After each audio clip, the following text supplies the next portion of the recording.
Howdy folks, welcome to another episode of Yogi Dave's Hobby Podcast, a podcast where I talk about a number of different things in the tabletop gaming hobby, including board games, RPGs and board games. So today I'm going to talk a little bit about what came out of Warhammer Fest this past weekend. Obviously, as you can tell, this is me talking to you live, well not live, but today, obviously because I'm talking about Warhammer Fest and it just happened this weekend. So the thing that was most interesting to me was the contrast paints. A lot of people have been, going on, no, it's not good,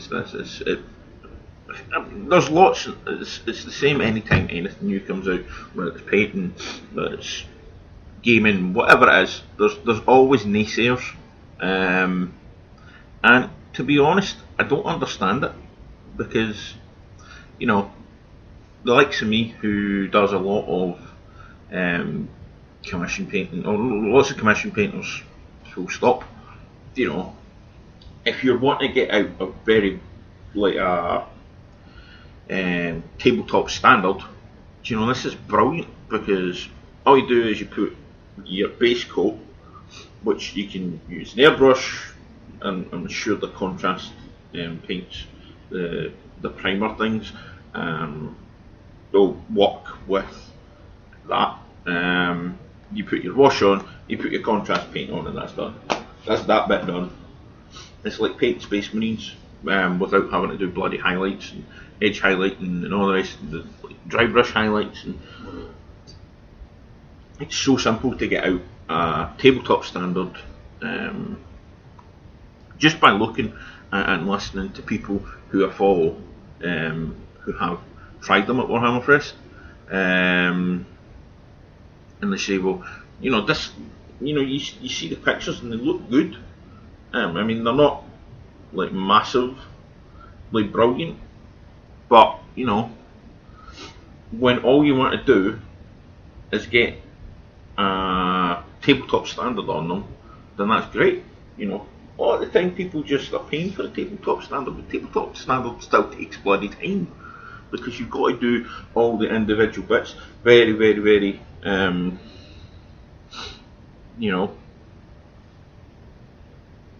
I don't know, there's many different parts to it. So, I mean, you look at what they brought up, the battle ready is base shade technical, so that's a classic method for battle ready, but with the the contrast paints, all you have to do is put on your base coat, and then your contrast, and then your technical, and that's it. You don't even need a fucking shade. It's 2 steps. I mean, to get tabletop standard army, especially if you're painting horde armies, I mean, goblins, night goblin fucking armies are going to be much easier to paint. Like fuck. Orc armies, whether they're the space orcs or they're fucking normal orcs or whatever the hell they call them in Age of Sigmar, they're going to be much easier to do. Tyranid armies, piece of piss to do. If all you're going for is a tabletop standard, because what are Tyranids? Tyranids are 2 colours for the most part, which you have to shade and highlight, right? For the most part, it's 2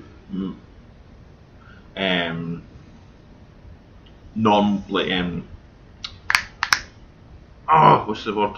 2 base colours, that shade, highlight, and like the 2-tone contrast of colours, whether it's red, whether it's bone, whether it's purple, whatever it is. For the most part, you've got the main body and you've got the chin part of the armour, or like the armour plating and stuff. With this, all you have to do is your base coat, and then the contrast, and that's it. Don't need anything else.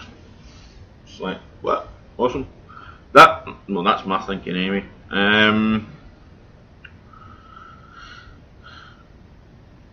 There's also other things that you can do with it, so, you know, blending and glazing and stuff, and, you know, I mean, it's not something that's going to be for everything that you're going to do. It's going to be interesting, for sure. So also Chaos Bane, like all the licensing stuff that's come out of Warhammer Fest. I mean, all the games and computer games, card games. Bandai doing a big scale Space Marine, and that's obviously just the start. The Funko Pop stuff that was coming out, you know, Games Workshop are hitting their stride with all the licensing stuff. And to be honest with you, man, a lot of people were like, "Oh, I don't like this, I don't like that." That they're doing this. It's like, how not? Why not? I mean, the Funko Pops. I mean, one of the guys got that. I thought got one painted. It was a Space Wolf. It's I mean, it's not my cup of tea, but you know, it's good to bring other people into it. So the ones I saw, I think there was a BK Marine, there was a Sister of Battle, there was a Witch Hunter, there was one of the Assassins, I can't remember which one, and there was another one which I can't remember off the top of my head what it actually was. But you know, that's huge. You know, huge to be bringing out for Games Workshop, because it increases the people that see the hobby, because there are people who will collect the Funko Pops just because they're Funko Pops, you know, and then they'll learn what they are and they're like, oh, that's maybe something that'll interest me, or they'll play a computer game. I mean, fucking Total War was massive for Games Workshop. I mean, granted it is in a fucking dead universe now, but you know, it was still massive for Games Workshop. The Total War crossover with Warhammer. I know a lot of people that played Warhammer or Total War will have played Total War games before, but at the same time, you're going to get people who have just played Total War games, see a new Total War game, think, this is interesting, maybe get into the hobby. Now, granted, as I said, the issue with that is it was in the old world rather than the current meta of Age Sigmar, but you know, it's important. You know, they're building up on that. To go back to actual models and stuff, they brought showed you the Adeptus Sororitas, or how Sororitas, I can never pronounce half the bloody names that they have. So the figure that you saw last year, I think it was last year that they previewed. That particular model is going to be special order at some point before the Sisters of Battle actually come out, which is quite interesting, because it's a nice character piece, I think. If it's an actual full size, I'm not actually sure if that's a gaming piece or not. I need to ask questions to that. Another one was Codex Chaos Knights. And the actual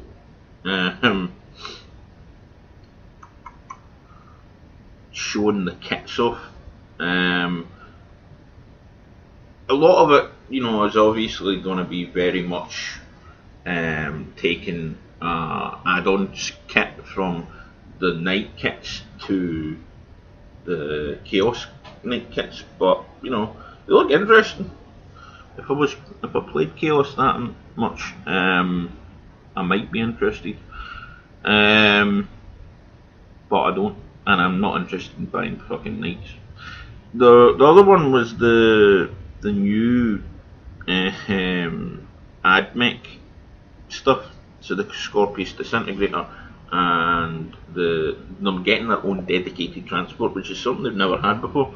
That was quite interesting. I know a lot of AdMech players were really interested in that, because obviously they don't have a lot of, don't really have, they call it Scorpius Dune Rider. It's a Hulk tank by the looks of it. But so the Scorpius disintegrator and the Scorpius Dune Rider, so they're two different versions of the same kit, obviously. That was quite interesting. So the Staties are getting a new repulsor. So you get a macro pulse incinerator as one of the versions of the guns on it, and then a repulsor executioner. Well, that's you can have a squad of Primaris Marines. It's heavy laser destroyer. So it's a tank version of the. Not that the repulsor wasn't a tank version of itself, but yeah, it's like main battle tank weaponry rather than like the weaponry that had on its own. I still have not built a repulsor. There's one in the what you call it? What's the name of that magazine? Conquest magazine. There'll be one of them eventually to come, which will be the first one I will ever build, probably, because I haven't had anyone ask me to do a commission for a repulsor. They also announced the new Apocalypse, so that's big scale 40k. So if you haven't played Apocalypse before, it's how, you know, it's 40k but big.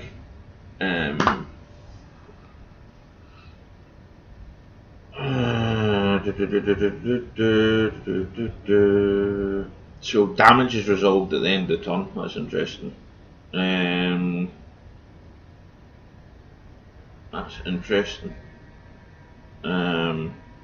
So they've got counters, and I haven't actually watched most of this stuff, just purely because I haven't had time.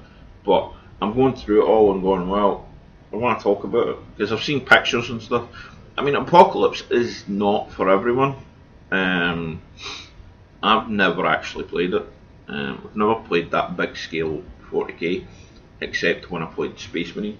You know, the epic games, because, well, frankly, you could put a whole bloody chapter down, or a whole company at least. There's 3 companies or 4 companies, depending on how many Marines you've got, in a single battle, and you've got Titans and you've got big tanks and stuff, and that was fun. But excuse me, that's interesting. That's very interesting. I'd probably buy it just to see how it plays. Well, just to read it. Obviously, as with every Warhammer Fest, there was the obligatory Horus Heresy releases or announcements. So this is the White Scar one, Malevolence, I'm pretty sure. Hold on, find it. I've got the links.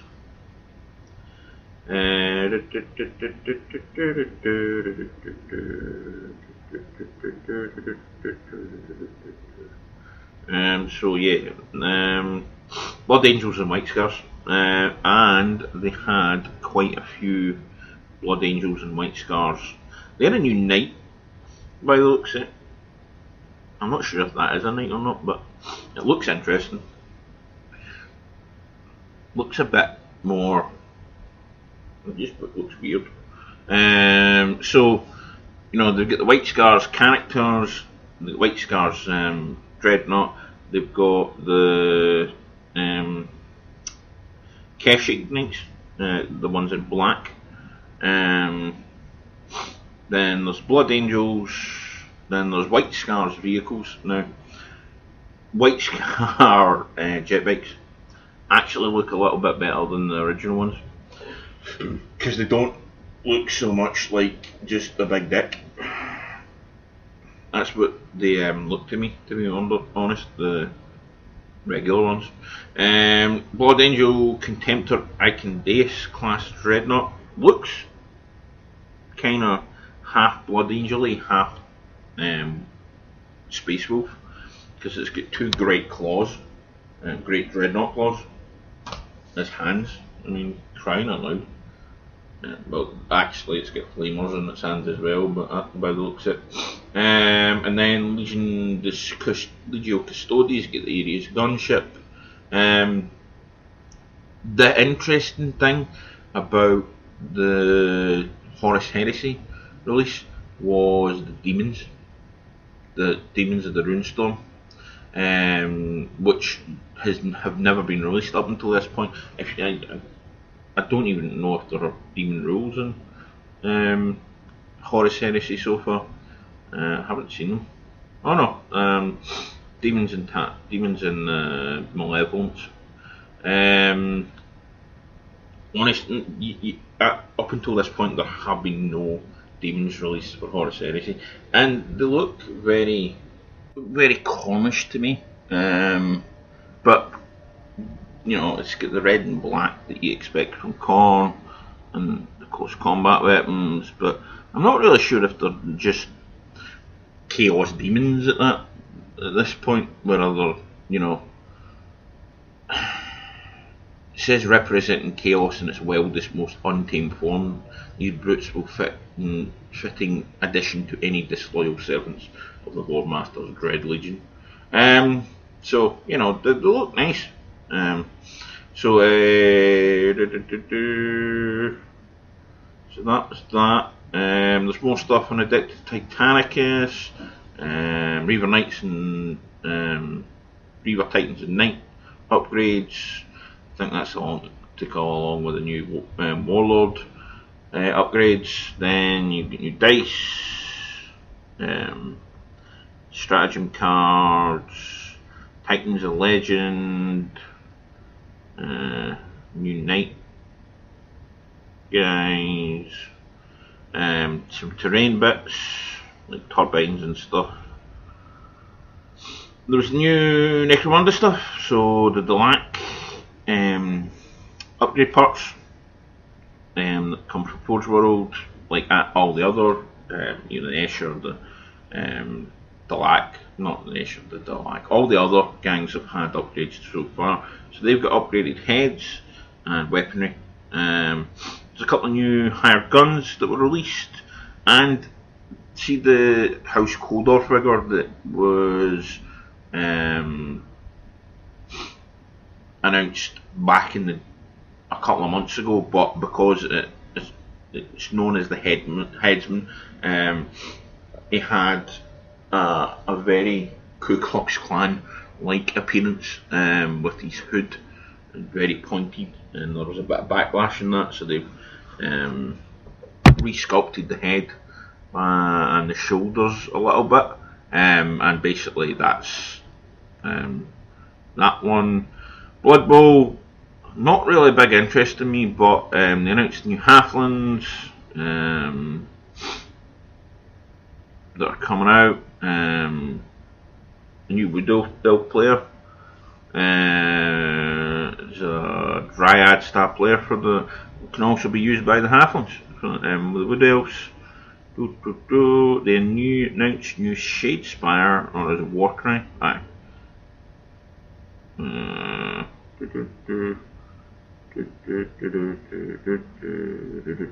Yep, Warcry. They showed one of the new warbands. The models for them look really, really nice, but it's a Chaos thing, so it's not really, and Age of Sigmar, so not really my thing. They're talking about new stuff for Warhammer Underworlds, they released a figure. There's a lion-like figure, I'm not sure what that'll be for. I'm assuming it's probably would high elf-ish kind of thing. Obviously, new General's Handbook for Age of Sigmar. They announced that. The thing that interested me the most about the stuff that I don't do was the Scouring the Shire stuff. So they'll get the Hobbits. They're releasing a kit to do Hobbit holes. So obviously in resin. They'll get stuff other than the Scouring the Shire. Derwine, the Chief of the King's Knights, is a Rohan figure by the look of it. Golfimble, Warlord killed by Banderbrast, the Bullroarer took the Battle of Greenfields. I remember that, and whose decapitated head was inadvertently responsible for creating the sport of golf after it flew 100 yards and rolled down a rabbit hole. Yeah, I remember that one.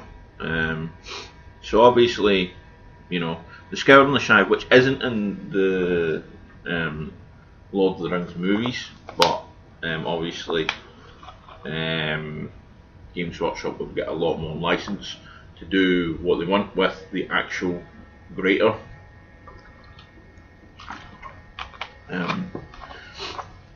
Middle Earth stuff that they've been doing for a while.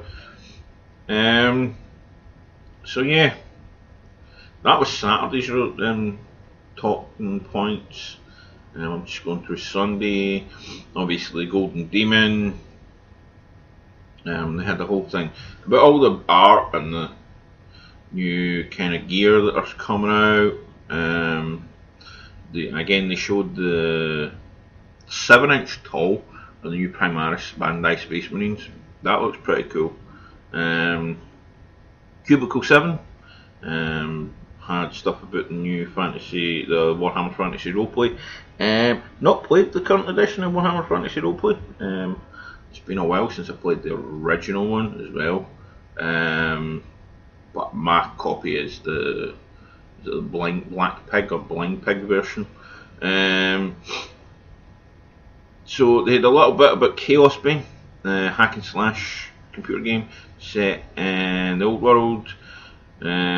People got to do the demo, battling through the sewers of Null against the corrupting forces of Nurgle. Then Play Fusion showed the Age of Sigmar champions.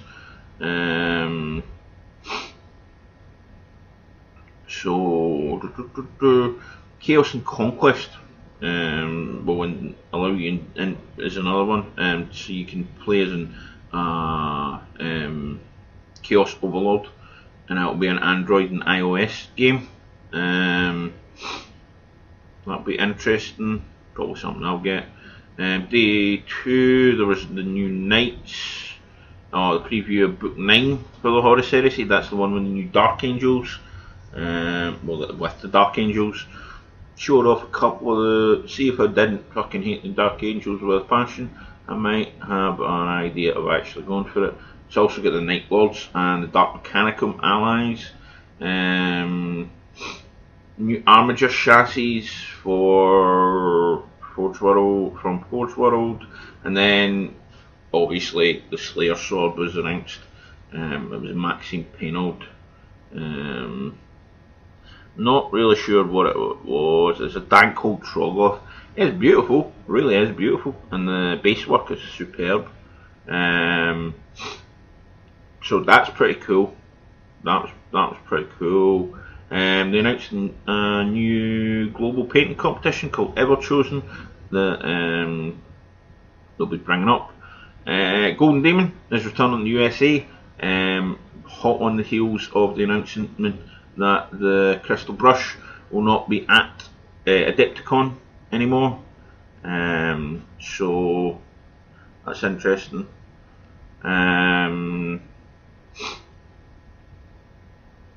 That is quite interesting. That's obviously something that's been in the pipeline, because Adepticon, well, isn't, I don't think, I'm not 100% sure on this, but I don't think it's solely Games Workshop. Is it? I'm never sure about this stuff. Well,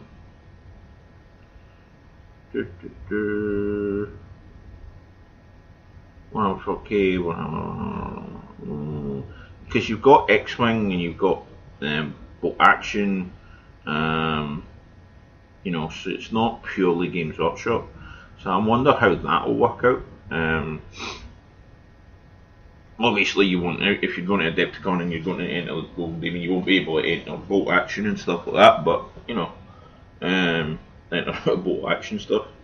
But yeah, I mean that is that is very interesting. Hot on the heels of obviously earlier on in the week, Adepticon and Crystal Brush announced that Crystal Brush wasn't going to be at Adepticon anymore. That is obviously why. So, because they're bringing Golden Demon back to the USA. Interesting for a lot of Americans that can't make it across to the UK for Games Day. Well, like Warhammer Fest. Back in the day, it used to be Games Day Golden Demon. So, you know. So, next bit is talking about Carronade. I was going to say Claymore there, but Carronade, which was on Saturday. I was there with the GDWS table. It was an interesting show. There was a lot of good stuff that I would love to have bought, but I decided that I was only going to buy certain things. I bought a whole load of static grass, different sizes, which is why you will not see my haul of stuff from a show picture, because it's static grass.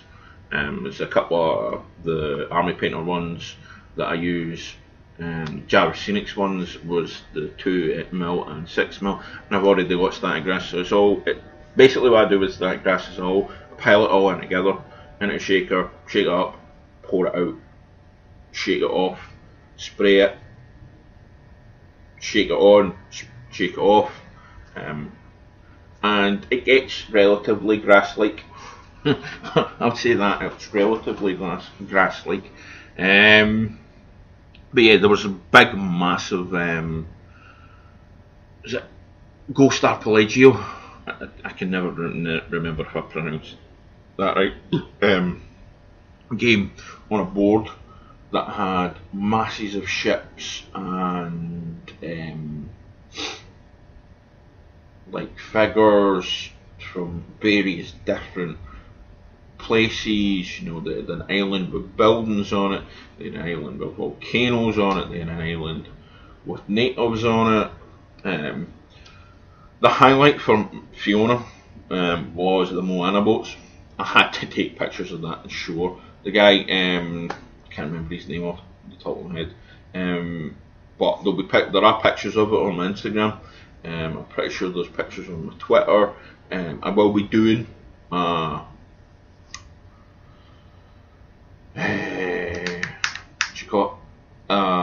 YouTube video for hopefully Friday about the show, depending on whether or not I have time or not.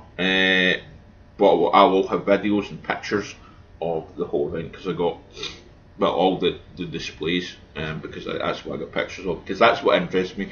The painting competition didn't interest me, because I mean, I'm not interested in painting competitions for the most part. I like seeing the painting triggers sometimes, but you know, it was busy. Also, I got to talk to Josh Hartley from the Unlucky Frog podcast, Unlucky Frog Gaming podcast. They were there because they were invited by the club, obviously. It's their first time there. It was really interesting to have a discussion with Josh. Kind of got interrupted by a friend of mine that I've not seen in quite a while. Because he's been away, but you know, we had a good conversation about you know the way the Games Workshop's going, the way the hobby's going, and kind of the interactions that we are all trying to do, any of us that are doing a podcast or all this, that kind of thing. It was quite interesting to talk to somebody else that is doing a podcast. It's a gaming podcast as well. Nice guy. I never got to speak to Ben because I was too busy with all the stuff. I say too busy walking about, because but we did a participation game for Glasgow District, and nobody actually participated in it, which is fine. But because there was a lot of participation games, that's the thing that I am starting to see more of at conventions. It's at least at Falkirk's convention, is participation games. People coming in and having a shot of a game, or maybe a cut down version of a game, which I think is actually a good thing. I know Glasgow Games Group are doing the Games Gathering in June. I think it's the 29th of June. So watch this space, because I will be tweeting about it and talking about it here when I find the full details of it, and actually give you it. They are doing their philosophy is putting participation games first. So people who are bringing along participation games, go first come first serve. I think there is a place for doing display games as much as there is for participation games, but I think especially when you're going to a show where you're doing like your local show, I think it's important to do a participation game, because those people who in that game are likely to come along to your club. I know this year with Glasgow District, I'm not sure whether or not they are doing a participation game, because I'm not involved for once. I'm too busy around that time of year. Always too busy around that time of year. I know Dave Watson and Scott, whose second name escapes me, are doing something I can't remember now off the top of my head. But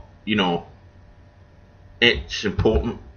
Glasgow Game Gathering is going to be a Glasgow District local game show, war game show, or board game show, all the rest of that kind of stuff.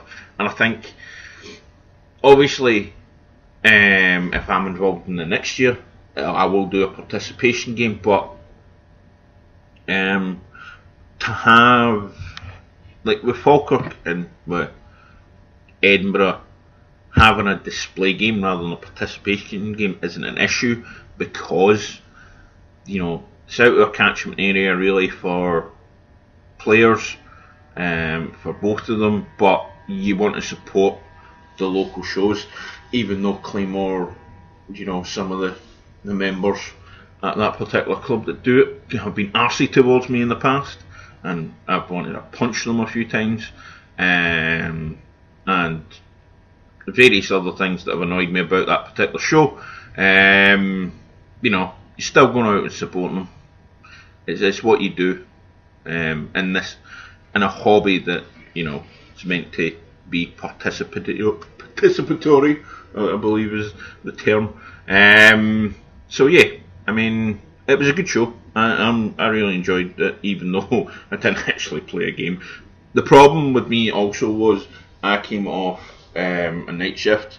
I didn't get home till about 2 o'clock. I didn't get to sleep. Well, I did get home before 2 o'clock, didn't I? Or did I? It was around about 2ish. I didn't get to sleep till about 3 o'clock, and I was up at 8 o'clock to go out, and then I was working later that day, later that night. So right now I'm a bit of a mess, which you can probably tell from my mind wandering a little bit now and again. I know it happens occasionally when I do the show, but that today it's one of those days. So with the RPG that we're writing today, or tonight, we're going to be at Falkirk District War Games Club, and we're going to be sitting down and talking about it. This is the first meeting we've had about the game since we started writing it, and we're all trying to get in the same place, on the same page. What's happening is the character generation is pretty much on the basic part done. We've got combat done, we've got weapons done, we've got armour done, some descriptions done. Some of the feats or talents are down. I basically get all the arcane magic put together. How magic works, or how casting works, is down. It's not like D&D, where it's pretty much instantaneous. You still have to pass tests in order to do it. Concentration tests. Well, it's arcane magic, and it's what's the term? Divine magic, or psionics. So you have to. We're still working out the modifiers and all this, that kind of stuff on it.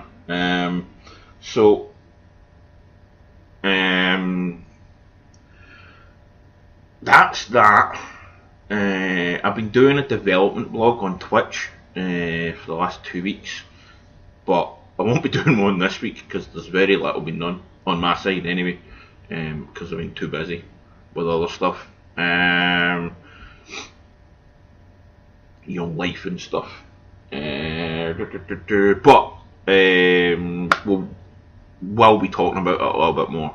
I might just sit down and talk about the various things that we'll plan on doing. What else? Oh, talking to Twitch. The new D&D group the new RPG group that I've put together. We played D&D. Well, we have been playing D&D for a number of weeks. I've been off a couple because I've not been well, or something else has happened, or I was away in Arran. But there was only 3 of us on, or 4 of us on Thursday, and it was probably. I mean, I'm not meaning this to sound like it's not fun, but it was probably the most relaxed we've been over the period. Probably because of who it was, and how much I mean, I think with the next one it'll just be as it'll be close and we'll be having a laugh and everything. But this one, I mentioned the word dysentery once, and shit was said multiple times, and we were in stitches, the whole lot of us, and that's something that's very hard to get as quickly as we have. It's the gelling of a group of people. I mean, with the Falkirk group, there's a lot of different moving parts with that particular group. Not everyone's humour is the same. Not everyone, you can have a laugh, but it's not like that. It has not been like that at all, which is not a bad thing, but because it's a different dynamic. But with this, there's every group's got different dynamics, and I think that's important. You're not going to build a rapport overnight. You can build it really quickly, and I think that's one of the big things about RPGs is if you don't have any preconceptions, don't have any hang-ups on anything, don't have issues with if there's females in the group, which there is, and you have a GM that, you know, likes a flow in the game as much as anyone else, you know, you can build that really relaxed atmosphere. I think that's what's an important thing is with an RPG, is it's very social, and you know, a war game is very adversarial at times, and so are skirmish games. Sometimes so are board games. You know, some board games are cooperative, but there's a lot of, you know, adversarial elements to a board game or an RPG or something that is one against one. Whereas RPGs are, you know, even the GM is part of the cooperative, you know, bond that you have in a game, but that's only if you have a GM that isn't out to kill the fucking players. I will be 100% honest. I fluff dice on purpose all the time in any game that I GM, because I don't want to kill. I mean, you know, if you re-roll a dice because you have to re-roll a dice just to fluff it to make sure every time. You can't do it every time. You have to pick the right time. And when you get 3 players, the possibility of getting killed is immense. But I will say this: the character, the enemy at the end of that particular run, had 70 odd hit points, which is, I think, more hit points than the 3 characters put together, and I couldn't roll to save myself. If I was rolling to attack, if I was a PC, I would have been fucked. You know, they made very short work of that particular NPC, which was quite interesting, because much as we call Ben Shitty Ben, because his dice rolling is at times properly shitty, and his luck is at sometimes pretty shitty, he did very, very well, I have to say, in that particular encounter. So, you know, building a rapport when you're doing an RPG is important. I think if you listen to the Infinity RPG podcast that we've got, I think you'll hear a lot of the rapport that we have together as a group, and as we move on each week that we play it, you're integrating Melanie a little bit more because she's not been with the group that long. You're integrating Duncan more. Everyone's kind of fitting into their place in the group, and not just the group as in the group in the missions, but as in the group as a whole, and I think that's important.